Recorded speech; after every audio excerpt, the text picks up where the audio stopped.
oppressed genders and oppressed this and oppressed that. And it just, I think it created a new paradigm, I guess. Alan? Yeah, so my daughter's 18 now, and when she was, I think, in second grade, um, yeah, I found out her teacher wasn't having the kids do the Pledge of Allegiance because she didn't agree with the Pledge of Allegiance. And I went, I like sent the principal an email like right away. Well, I tried calling the principal, then I sent an email, tried calling, didn't got ignored, and then I was like, okay, well, I'll just call the superintendent and email the superintendent, and then I got, action by the school board, but like I just assumed, I didn't like that because my brother's in the Air Force, and that was my first like exposure to, the schools doing things differently than I thought they were doing. Because when I went to school, we said the Pledge of Allegiance, we were taught reading, writing, arithmetic. Um, and I do see a problem with what's going on right now. Like, and especially, at that point, I didn't trust any of the teachers, and at that point, I got very involved in like finding out what my daughter was doing, um, and got more involved in her academics at that point to know what was going on at the school. So, I definitely understand your perspective, and appreciate that you brought up this subject. Thank you. Thank you, Alan. David, please unmute. Yeah, I agree with Jen. I think COVID changed everything. We got to listen to what goes on in a classroom. I'm glad that my daughter is not in school or anything like that, but I just was thinking, if I had a 12-year-old sitting there listening to this, I'd be furious. And apparently enough people were that it has upended a lot of curriculum, or what they call curriculum. And the other, I listened to the Supreme Court argument too. And the one thing that got me was Justice Brown I don't know if she was just being dense or just doing it intentionally, but it was like she didn't understand, or she was saying, it's one thing that irritates me. People will say they're confused, and they're not really confused. They're just doing it to try to make their point. And, she was saying, well, I mean, what about this? And what about that? And then the last thing that she said, I believe, was, you know what? They can opt out of it. They can opt out of it by going to a private school. And, what if you can't afford a private school? And it was almost like, so what? Your problem, not mine. But anyway, that's all I got. Thank you, David. Jacqueline, please unmute. So most of the work I've done with teachers has been in award-winning schools. So the teachers seem to integrate if there's social justice reading of any kind, which I can't remember off the top of my head. Well, I sat on one lecture on how fat phobia. No. Go ahead. Sorry, that was supposed to be muted. Sorry about that. Okay, I sat in on one lecture about forms of discrimination, but I didn't have a problem with it because she seemed to be integrating it with basic skills like learning how to write and not inserting too many of her own opinions. But so I think it varies so much by campus to campus whether the social justice curriculum is problematic. And my problems with the social justice curriculum, even though I'm very, very liberal, are feeding kids ideas so that they don't form their own thinking, and also forgetting to integrate that with basic skills like how to write on the text. And My other issue is that I sat on a lecture on ancient Sparta, which is not a new trend thing to discuss, but it was so horribly depressing, and so much of the social studies curriculum in schools is too depressing and shocking to be age appropriate because history is depressing.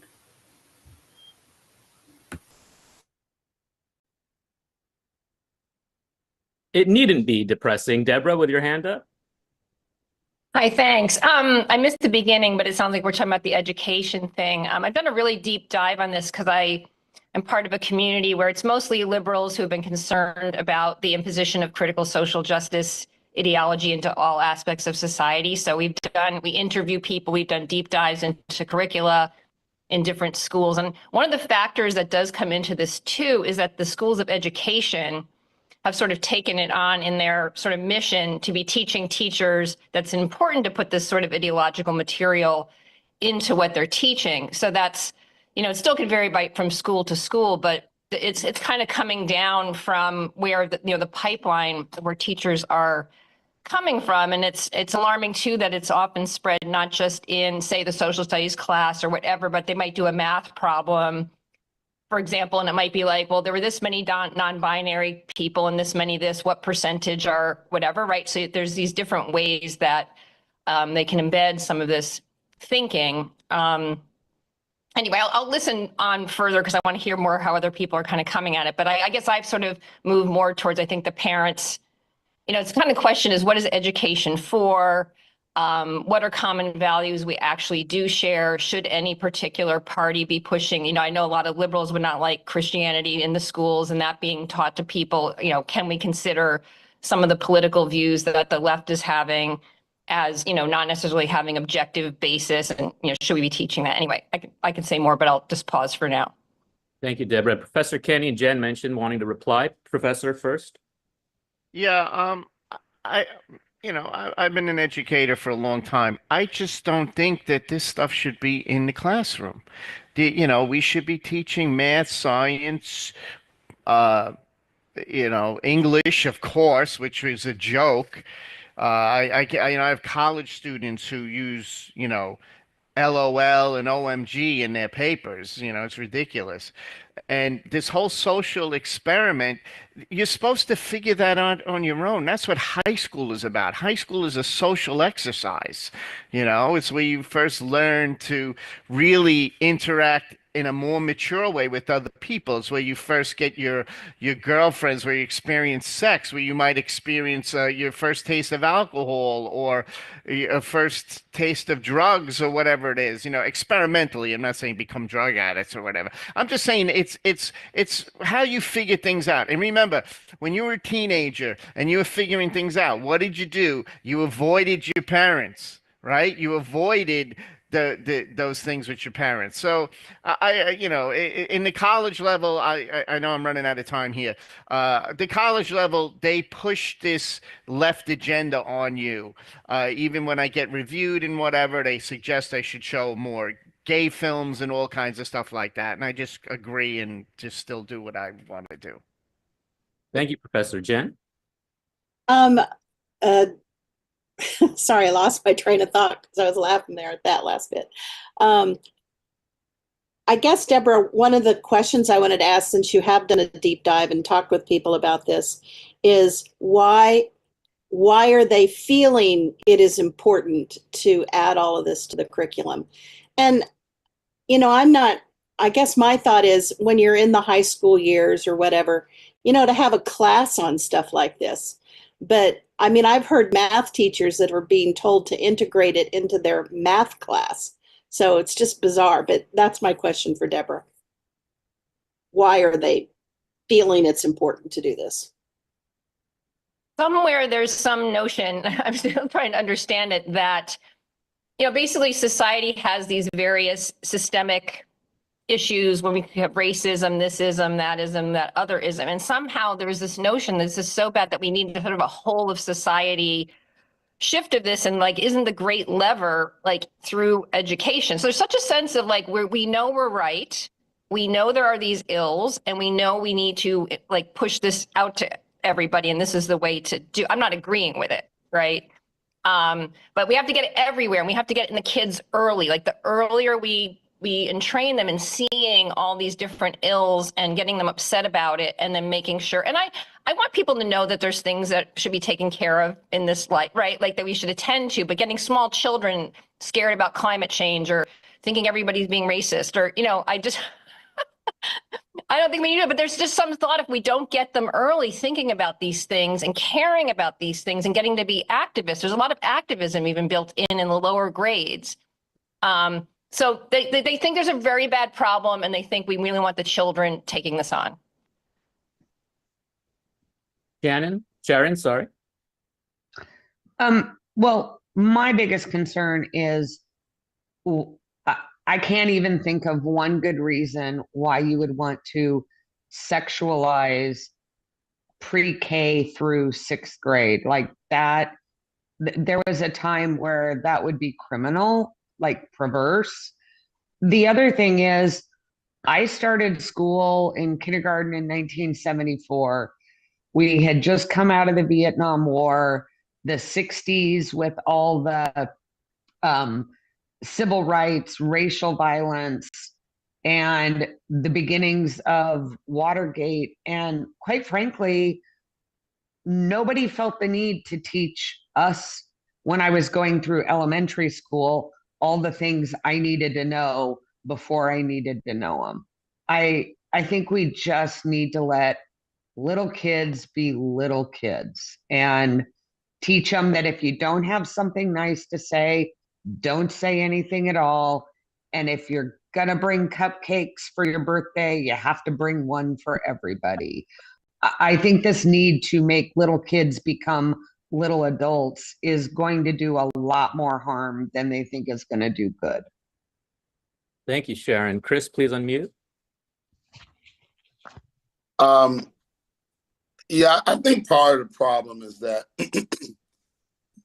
there's a set of folk, maybe they're excessive do-gooders or something, who care about what happens to the one isolated fringe kid. So here's what I mean by that. I grew up in Black community. Black community is very homophobic. So if you're a boy in 4th grade that is manifesting some female type behaviors, high voice, you like to switch when you walk, and yes, they exist as early as 9. I'm talking about a close relative. That person may get ostracized. So some people will feel, well, you know, we ought to educate all the young kids that there's varying presentations of gender so that that person doesn't feel on the outside. And I think, you know, once you start going down that path, you will then start to talk about things that maybe some people don't want talked about. So I think that's where some of it comes from, is to be inclusive to even the most non-mainstream behaving child. And I'm not saying that it doesn't go too far and that it doesn't start to get into topics that aren't necessary, but I think that's maybe one of the reasons some people want to deal with that stuff. Thank you, Chris. Sharon? I mean, I agree, but I think you can, if you're good at your job, there is a lot of ways that you can teach why somebody is behaving a certain way without even getting into the sexuality of it. I would imagine even a 3rd and 4th grader who maybe is a little bit more feminine versus masculine. I was a tomboy. I had horses, but nobody felt the need to say, oh, Sharon's a tomboy. She might actually think she's a boy. That's where the line gets crossed. And I think you can just teach people to be respectful of all of the differences without getting into the specific sexuality of it, because I do think that's the parents' choice and responsibility, not the schools. Thank you, Sharon.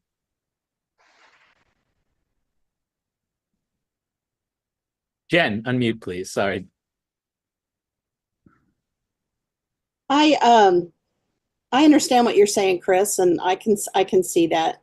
One of my concerns is that I'm hearing more and more, and I don't have kids, so I could say I don't have a horse in this race, but we all care for kids, no matter what. But a lot of boys, I guess I think we should let boys be boys. But a lot of things that are happening now in the schools, even at a very young age, are sort of teaching boys that their natural self or their instincts or the way they want to play is somehow bad and evil, and to make them feel badly about themselves. It's like they're told, go race with the girls, but if you win, then you're a bad, evil, masculine person, for trying to dominate the woman kind of thing. I mean, I just think it's kind of gotten very bizarre and confusing for young kids. I don't know kind of what's going on, but that kind of thing concerns me because I mean, I want our young boys to grow up to be young men who think wonderfully about themselves, and anyway, that's my opinion there. Thank you, Jen. David, please unmute. Just just one quick thing. I think with the whole trans thing, and there have been quite a few studies done that if you just I don't know if it's putting it the right way, but let it run its course, the kids that think they're in the wrong body, a lot of times it just turns out they're gay. And, so that just, and it's gotten to where, a 7-year-old comes in, says he's a girl, and they immediately want to put him on puberty blockers. And last thing is, I don't think that this is going to change until you have enough people filing the lawsuits, because money is the biggest reason that this thing is happening. And I think money is going to be the reason it stops. That's all. Thank you, David. Professor Kenny, unmute. Yeah, I guess we'll shift to Ukraine now. So what does everybody think about Ukraine? I'm telling you, if you see me in the chat, I don't buy Putin for 1 second, and we got to figure out a way to smack this guy and put him in his place. It's the only way you're going to win. And what people keep missing is, even Dan said it today on the chat. He's like, well, they'll have a deal and Ukraine will give up territory and they'll have to accept. I don't think Ukraine, and that's why I want Andres to comment. I don't think Ukraine wants to give up any territory. So I don't think that's where this is gonna, it's gonna be a simple fix or whatever, and if you don't put pressure on Putin, he's just gonna, like I said, give an inch, he's gonna take a mile. Thank you, Professor. And Steve, with a quick reply. So, Professor, what if you were, for lack of a better word, czar of Ukraine policy for the U.S., what would you do? Okay. I would build up, rearm the Ukrainians, and I would have in our reconciliation bill, I would have funding for the Ukrainians. Now I know that people are tired of spending the billions and all of that stuff, but that's the first thing I would do. Number two is I would aggressively pursue an economic policy with the EU and the Saudis about oil, and really try and get us to bring the oil prices down and get China and India to buy not from Russia anymore. You do that, you crush the Russian economy in 2 months, and then Putin's at the table begging for mercy, because then all the oligarchs and everybody will start putting pressure in his own country on him. But Okay, I'd be very aggressive about that. And even if we got to take a little hit in the States with lowering the prices of oil, it still helps the consumer. It might not help the oil producers, but I would definitely arm, and I would get a little more involved in terms of arming the Ukrainians. I would give them better weapons. I wouldn't just give them the old stuff. Okay, so that's where I'm at on that. Is it true the javelin? say you can't, Go real ahead. quick, let me quick follow up. And Yep. say you can't get I know we've had this conversation before, Yeah. and I realized it after I asked you the question. Say you can't get the Saudis or the other Gulf states involved. They just won't do it for whatever reason. Uh, do you draw the line at troops, the U.S. troops on the ground? I'm not going to put U.S. troops in the ground when I don't need to. I can, you know what I mean? I could just listen. The Ukrainians are tough, and they've stopped. Listen, Putin was supposed to go in there and win in 3 days. How far did he get? So you just got to keep arming, and they're going to fight to the death. I'm going to let Andre speak because I don't want to speak for the Ukrainian people, but I'm telling you, they're not giving up. And this idea that they're going to just agree to a deal and give up territory is bullshit. They're willing to give up the minerals to us with the understanding that we're going to support them militarily. So listen, I'm not saying, Stephen, that it's an easy fix or whatever. Listen, if it's really up to me, I'd be sneaking up on one of his nuclear subs and you wouldn't see that sub anymore. So I don't know. There's just I have a different way of thinking about this, but I think Putin needs to be put in his place in some kind of military form, an economic form. Andre, please unmute. Yeah, thanks, Kenny, for saying that. The question was, what would you do? A lot of things right now are being offered by pundits or, say, members of the president's administration that we are going to recognize this, we're going to do this for Russia, we're going to do this for Russia. I think part of a pressure campaign involves saying, you know what, we're not going to recognize this territory as yours. We're not going to do this, not going to do this, and have them approach you with some solutions. So this public negotiating where you're coming off saying, I'm gonna accede to all this stuff that you want right off the bat, and then we're gonna negotiate down from that. That's not helping the United States right now. So I would like to see a tougher stance in terms of them not offering things right off the bat. I think having a diplomat talk to Russia and not Steve Witkoff would help. Because he really doesn't know what the situation is over there. He's proven that with Hamas. We'll see what happens with JCPOA2 that he seems to be negotiating with Iran. And then finally, what Professor Kenny said about the weapons. You're really getting 1970s technology. I think there was a question today during the morning meeting, right, from Aaron saying that we shouldn't be sending, that we've already sent them these Patriots and other stuff. Patriot technology has been available since the 80s, the kind of stuff that we've given to Ukraine. This is not cutting edge stuff. And frankly, Ukraine has been educating the United States as far as drone technology, as far as really cutting edge stuff.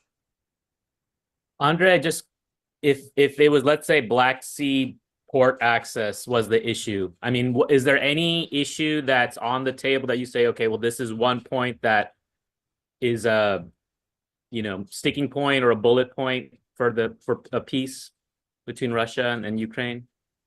Is there a sticking point? Not a sticking point. That's the wrong language. I mean, if you could whittle it down to 2 or 3 points, is there anything any opening, any light? I think just getting them in the room to talk. I mean, Ukraine did that for 200. They had 200 sessions of diplomacy between 2014 and 2022. Then there were 25 sessions between now and then, mostly centered around President Zelensky, because that's only the president's office is authorized to talk directly to the Russians. And the issue is, when you hear things about just peace, you don't want to have vigilante justice after this. You don't want to have a situation where people are going to start assassinating people for decades after this. And frankly, that's where we are right now. There's so many people who've committed war crimes that I can't see a steady peace happening without that just peace situation. That means who's going to be prosecuted for war crimes, etc. Okay, but maybe you can just elaborate. Black Sea port access is one of the issues. Is that correct? When you say Black Sea port access, can you elucidate that? For Russia, isn't that? I've just heard that from friends that they go, oh yeah, Russia wants access to the Black Sea, or is that Well, not? I think that has to do with I think that has to do maybe with Crimea and what the future fate of Crimea is. Russia has an enormous amount of territory in the Black Sea, going past the Azov Sea all the way down to Georgia. So Russia does have Black Sea access to begin with. Okay. Jacqueline? So normally I would think just surrender because of how the whole point of war is to minimize violence by resolving it. And there seems to be too many deaths as it is. But then Putin seems to have imperialist ambitions that mean it's hard to fence him in. And so I think what should be looked at is like the psychology of Putin and like what exactly would fence him in and force him to have a sense of boundaries when it comes to whether to continue the war or how much land to surrender, if any. Thank you, Jacqueline. I guess another question, has Russia been fighting the Muslim Brotherhood?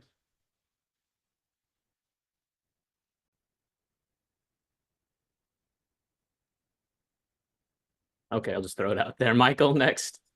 Yeah, I was gonna say, so I normally am very down on Ukraine and whatnot. So I was trying to think what's the next step for Trump? Kind of most thing, and I think that some of this has to make its way into reality at some point if you want a longer term solution. Assuming that the negotiations fall apart, which they most likely will. Well, I would like to see Europe return every 18 to 65-year-old male that fled Ukraine in the Eurozone, revoke their asylum, send them back to Ukraine. That's where they belong. And Ukraine needs they need those men, period. I got threatened with them instead. Like, And, yeah. and they have, and Guys would've Ukraine been- Ukraine has a natural right to do that. And then the other thing, tighten sanctions, seize the Russian assets, slam the door on talking for now. Ukraine needs to drop their conscription age to 18. And then you go to more. I've heard this before. Send them more lethal aid, more force multipliers in a way, at a scale that is not, we have not been seen. And then the other thing I think that nobody's talked about, but they would never talk about this on the big stage. But more the spycraft play, allow Ukraine and give them unlimited special operations privileges across the world with U.S. support, UK, Eurozone, and let the raccoons out to fuck shit up. Like, to let them fuck up the neighborhood trash cans for Russia for a while. And then that's me putting on my normally very, very negative colored glasses toward this whole thing. But I think some of those things have got to happen if Ukraine is going to make it. Otherwise, it's Russia's game on the battlefield, no matter how good or brave they are. But anyway. Thank you, Michael. Raleigh? Yeah, I mean, I think this is what I don't ever hear people talk about on here, or I rarely hear this discussion with any of these so-called experts. How does this end? I mean, other than Russia and Ukraine, the rest of the world just basically wants this damn thing to go away. Russia walks away with what it wants, and it doesn't change anything over the next longer term, unless something dramatically changes on the. Let's just give them what they want, and let's get the hell out of there. No, think because that's then the fear, you though. give them an inch, they take a mile, Raleigh. Well- You can't do it. This guy's Hitler. You got to stop him. I'm telling you, it's no good. It wasn't, all of his arguments about a NATO expansion and all, it's all bullshit. He declared after the Soviet Union expanded and he started getting his power. He said he wants the Soviet Union back. He wants the Russian Empire back. He's not going to stop, and that's why you give this guy. You give this guy what he wants, Raleigh. He's not gonna stop there. He's gonna take more. Professor, he is in his 80s. It's not like he's got 40 years to rebuild the Soviet Union. He's in his 80s. There's no clear successor to him. No, he has He has successors. He does. I looked it up. Not a clear successor that is guaranteed to command both the oligarchs and the masses. I don't think that there's going to be a peaceful succession to his reign. And either way, he's about to die, and somebody else is going to come along who presumably is going to be has a weaker hand to play than he does. Yeah. And that means that they're not going to be able to rebuild the Soviet Union. I keep hearing they're going to rebuild the Soviet Union from these people that were born in the Cold War.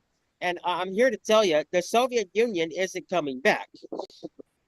It's not going to get rebuilt. It's not going to happen. We need peace right now. We need peace right now. That's what we need. This guy's going to be dead in a few years. We need to move on. We need to get back to peace. If he wants the Crimea and the port of Sevastopol and the Donbass region, just give it to him and move on. He's going to be exhausted from this war, at least for a period of time. We just want peace. Here in America, we just want peace. Thank you, Raleigh. That's what we want. Andre? We're not going to get peace. We're going to keep on being attacked. Senate Intelligence Committee has a 200-page report about all the times that the Russian Federation has actively used electronic warfare and other means to attack the United States. You should look at what Russia has been doing since 2014 when they first invaded Ukraine and took over Crimea. They've reorganized their entire military command structure. There are now two separate military brigades, one covering the Baltics and one to invade Poland. That wasn't the case before. You should look at if you're saying that you want to say, oh, Putin, you can just grab territory and we'll give that to you, and disregarding the fact that there's tons of laws that need to be changed and nobody's interested in changing those laws. But let's say that you can skip ahead and move a piece on the risk board and saying you have this territory. Well, that's what happened after we did not have a strong response after Georgia got taken over. We've allowed Putin Hold to on, have. Andre, you mentioned Yes. Georgia. Weren't there Yeah. Chechnyan jihadis involved in that? I mean, we played a Fox News clip from a girl. Well, first of all, were there Muslim fanatics involved in the Chechnyan Georgia conflict? What happened was that Russia invaded Georgia. Russia Hold invade on. Russia invaded Georgia while Georgia was fighting alongside American troops in Iraq. We had to airlift an entire platoon of Georgian soldiers from Iraq back into their home country to defend their country. That's what happened. We're talking about a U.S. ally. Irregardless of what you're saying about who was on the ground and stuff, this is a U.S. ally that we cut and run. And then what happened 6 years later, was that Crimea got invaded. We as the West did not have a response when Estonia had its entire electronic and internet network shut down in 2004 because the world couldn't understand whether that was an act of war or not. This is just going to keep on happening until we punch him in the nose like Turkey did. And Turkey shot down a jet less than 60 seconds of it flying over Turkish airspace. There was no nuclear war. It was just like, you're not going to do this. We're going to punch you back. And that's going to be the end of the conversation. And that's what the West has yet to do with Russia, apart from Ukraine, which has held the line up until this point. Zbigniew Brzezinski said that they provoked Russia into invading Afghanistan into 1979. Was he misspeaking? No, I knew Dr. Brzezinski, and he was saying that we needed to do whatever we could to break up the captive people of the Soviet Union. Thankfully, we did, and a lot of great countries have come of that. There are still at least 20 independent nations within Russia today that haven't gotten their freedom, and that's something that I work with on the ground. The Kalmyk people, the Buryat people, the Karelian people, lots and lots of people that don't have self-determination. And when you're talking about that Putin's going to die one day, the problem is that there's no leadership available in the Western model. There are people who have been shot dead in the street right outside the Kremlin. So if you're looking for a sensible leadership, it's not going to happen. I'm not looking for sensible leadership. I want to be clear. I'm looking for instability in Russia. That's what I'm looking for. A chaos to reign following his death. That's what I was implying. Okay, I just think we're understood, Raleigh. Sorry, we're ignoring decades of Eisenhower and the Muslim Brotherhood, and just decades upon decades of chaos from that. Dan, with your hand up. You're muted, Dan. Okay, can you hear me now? Yeah, I'm gonna bring up a subject you guys talked about earlier. I only have a few minutes. You guys were talking about schools and whatnot, and I genuinely ask. I'm very curious. I'm not asking like, ill-fated, I mean, with bad intentions, but I'm asking. So I live in Los Angeles in a suburb called Eagle Rock, and it's a very, I mean, let's just say the majority of people voted for Bernie here, so it's a very progressive neighborhood, a lot of young families and whatnot. And my daughter's going to the same elementary school that I went to, LAUSD and whatnot. And I heard some of the conversation, and I've been hearing it for a long time that like schools are so bad across the country. And I'm genuinely asking because me and my wife, my daughter, my neighbors, we couldn't be more happy with, where my daughter goes to school. And it's the same school that I went to. And the PTA is very involved. Um, I, I my daughter reads all day long. I haven't seen any books that people are questioning about. My daughter's in an honors program, and she's on track to continue that into high school. They offer her an arts program on the weekends where she goes to a college and studies theater and music. And they say the Pledge of Allegiance every day. So I hear all these stories, and I genuinely asking like, where is this happening? Because I would think, you know a suburb in LA would be the bedrock for all these horror stories that I'm hearing, and I'm not seeing that. So I don't know. Where's all this happening, and what's like? I'm genuinely asking. We have two people would like a quick response, Professor Kenny and then Alan. Dan, I think that's terrific about your daughter and your school and actually following your school. It's a success story, and that's wonderful. Come to New York City, and then we'll show you the public school system in New York City and how that's working out.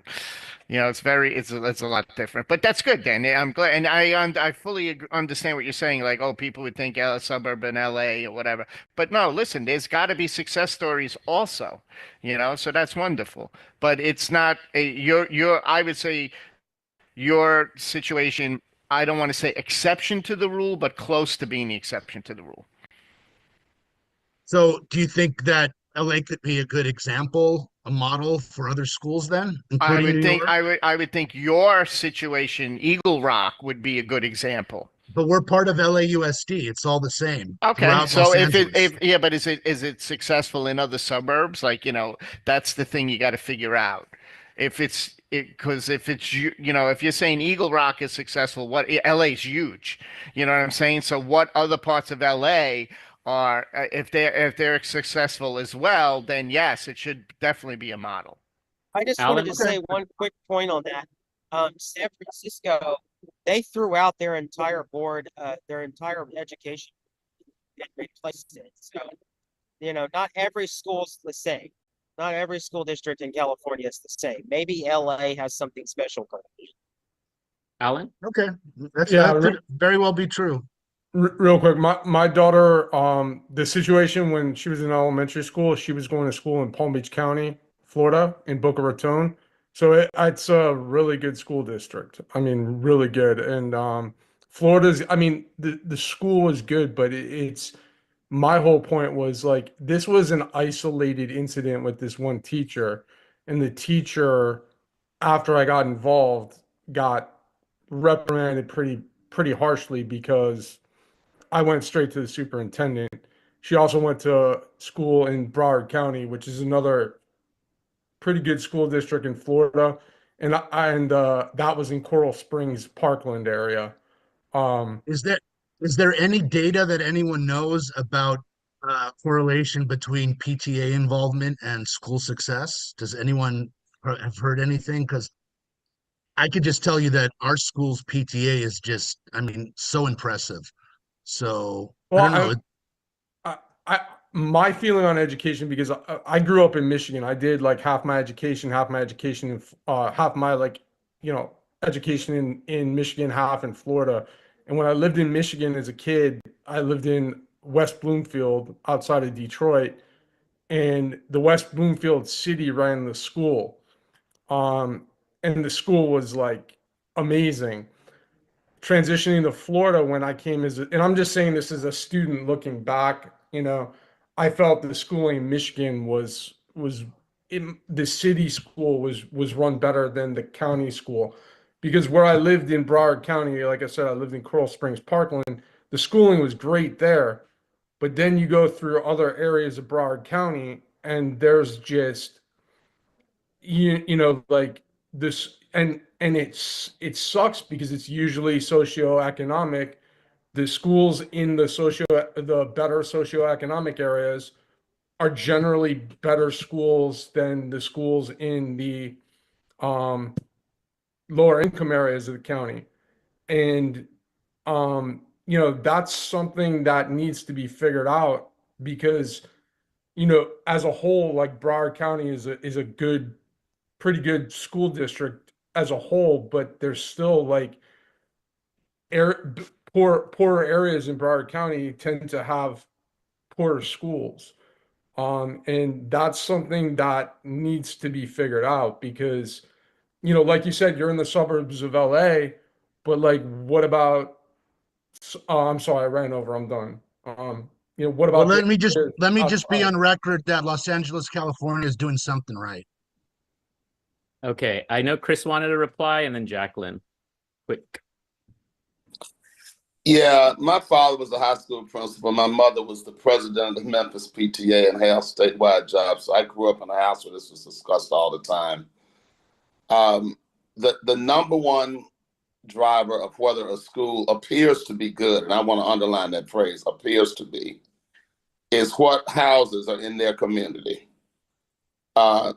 There's a strong cross correlation between some things.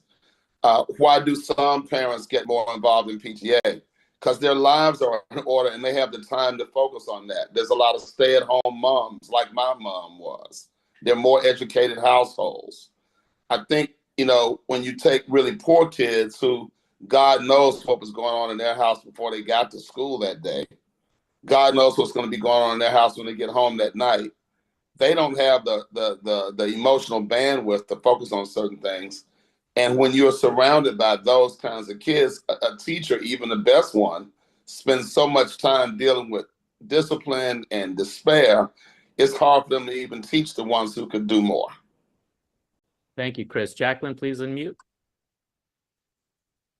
So I live or work in LA, but I do know Southern California culture enough to know that LA is very progressive, but LA is not really ideological or an ideologue town like San Francisco, for example.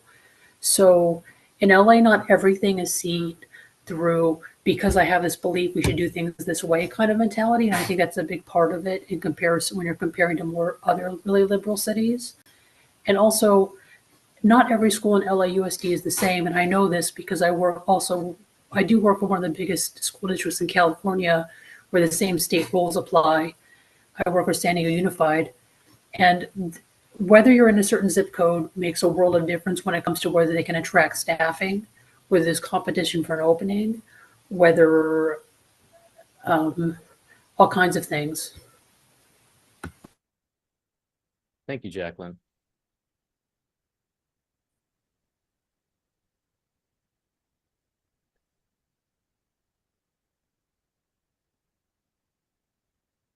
Professor Kenny. Yeah, I just wanted to double down on what Chris said and also what Jacqueline said. All of this stuff, a lot of it just has to do with parenting, where you grow up. Economics plays a big part in all of this stuff, but it's really about, me personally, I think it's about the parents. And when you come from broken homes, it's hard. It just makes life hard. Listen, I grew up in a divorced family. My father left when I was 5. He wasn't completely out of my life, but I had a mom who was single parent from Germany, so it was different. But I had the benefit of growing up on what we call the block, right? And our paradigm was the older kids looked out for the younger kids, and that included going to school and all of that stuff. So you learned. Today's world, it's not like that. It's information overload society. Like I've said in the past, the Sony PlayStation is the babysitter along with the Oreo cookies and soda in the fridge, and just a totally different world because both parents have to work to survive, and they get home from work, they're beat down, from their shitty jobs or whatever. It's very difficult out there. Thank you, Professor. Raleigh?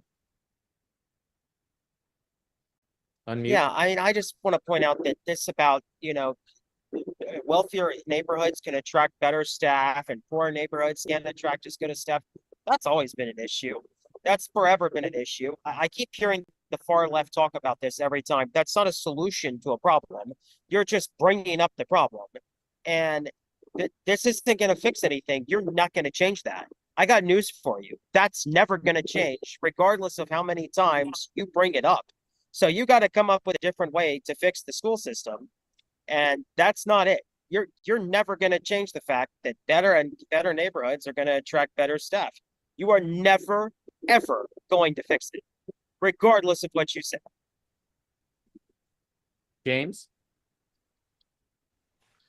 Good morning. I'm not sure. I didn't catch much of the first 30 minutes. I didn't know y'all were talking some about schools. I've been selling schools about 70% of my business for almost 30 years now, which depresses me to some degree. Traveled a lot of school districts, East Texas, throughout Louisiana, South Arkansas.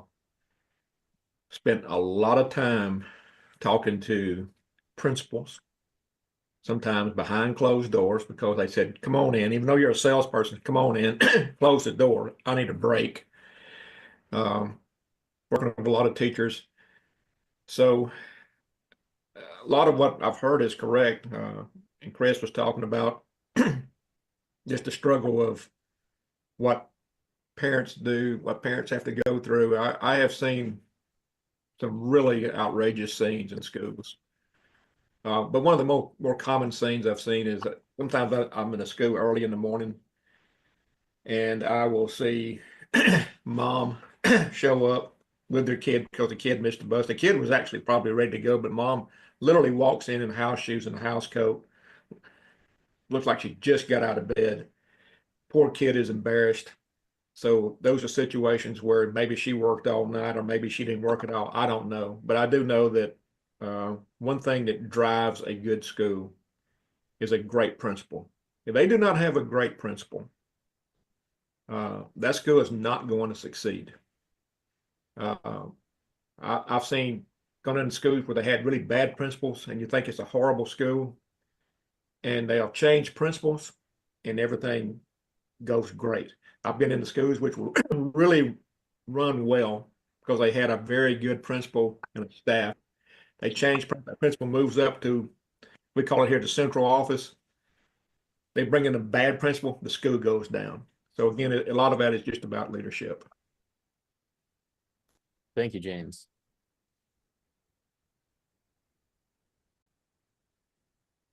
Steve, you had your hand up earlier. Did we take out the gusto? I can't remember what I was going to say. Well, some of the I hear a lot of common sense things, and a lot of the problem goes back to not trusting the parent either, too. We want to trust the parent, but we don't. And it's a lot of this stuff is just common sense. Like, okay, if you have a kiddo and they're different than their peers or whatever, I would hope that you would want to maximize their options before they turn 18. Hate to say it, but rhetoric like you wouldn't let a 13-year-old get a tattoo. That's still true. But we want to experiment with these we've lost a lot of kids because of this, and we're going to lose more, just to be clear, with the I'm not talking about the ones that are truly at heart looking to help a kiddo that is confused, whatever, they'll work their way out of it. But like, drugs are some of these drugs are permanent, and the surgery thing now, it's not for me. If California wants to have, and they want to be known as the transgender safe haven state, I'm not going to fight them. Let California do what it's going to do. But Missouri and other flyover areas where you make parents public enemy, number one, and you don't want to listen to them on the left side, that progressive side, that's you're already at that point. It doesn't matter what your ideology is or what political group or affiliation you belong in. You're going to get a swift kick in the teeth and say, "Get out of my house! Get out of the way that I want to take care of my kids." Period. I know there's a balance there with society and whatever, but you're playing with fire, and it's dangerous just to say something milk toast and boring. So, something that would have been, not an eye batted at is now, a firebomb. I mean, it's just ridiculous. Steve, since you had your hand raised earlier, I'm going to call on you. Well, actually, it's good that Chris is up next because I got a question. Perfect. Chris. Twofold. Uh, what does everybody think? I mean, and we've had pretty good, back when I was a kid in the 60s, the schools were pretty good. We had good test scores and, the education was pretty good. And something has happened in the 70s, 80s, and 90s to go down. And even when I went to a school that was fairly integrated in Oklahoma, this education was good there too. Why do we have such bad test scores across all communities, but especially in minority communities? That's it. Chris. Well, there are, as I kind of alluded to a minute ago, there are high correlations between income level in a household, parental education levels, and what happens to the child in the house. What about family structure and missing men? Because one of the things that when I was a kid, even all the black kids in school, their father was there. They'd get their butt beat if they mouthed off to a kid or to a teacher or something. Yeah, I think those are simplistic analyses because let me tell you, I've got a friend you can Google. I won't say his name on here. I'll say it on a private call. Who retired as the global head of banking for a bank that everybody on here knows is a big bank in New York. And he grew up in a single parent household where he didn't know if the lights were coming on when he got home each day. But he had a mother who had her stuff together. So I think most of this stuff is way more complicated, but broad brush. If there are fewer black men in the home, maybe it stems from the systemic discrimination in the workforce that a lot of uneducated black men faced, which denied them good wage earning jobs, which makes them feel less of a man, which makes them leave their family because they feel like little unsuccessful shits. All of this stuff is connected. And so, I just don't think it's that simple. But the biggest thing is income disparities. And so I'll just leave that one there for now. We could have a longer discussion about it later. I think that I was going to say Deborah Knox, I hope she's still on, had put in the chat about Mississippi scores had come up a lot. And see, whenever I hear something new that I didn't know, because I didn't know that even though my parents and my relatives are in Mississippi, I quickly got on here and started researching it. Because I'm trying to understand, A, is it true? It turned out it was. And B, what's really driving it?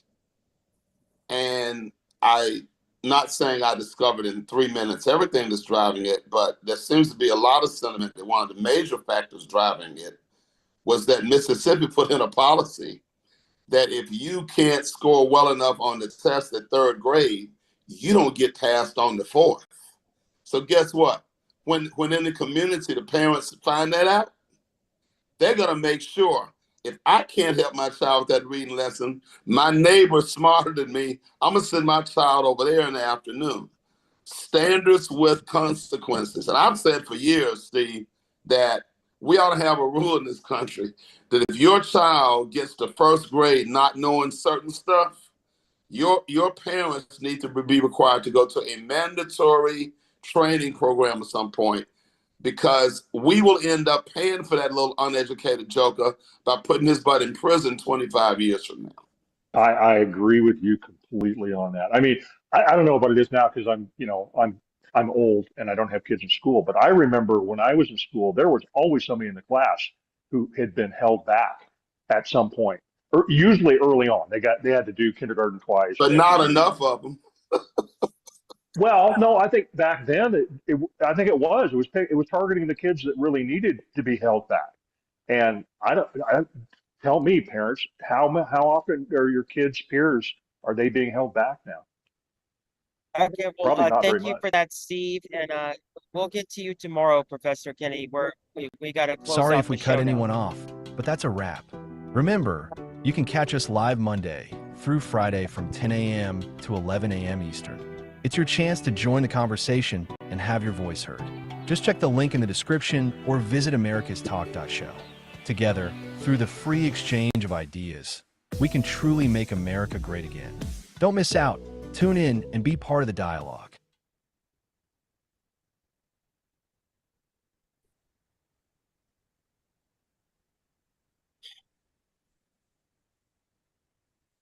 And scene.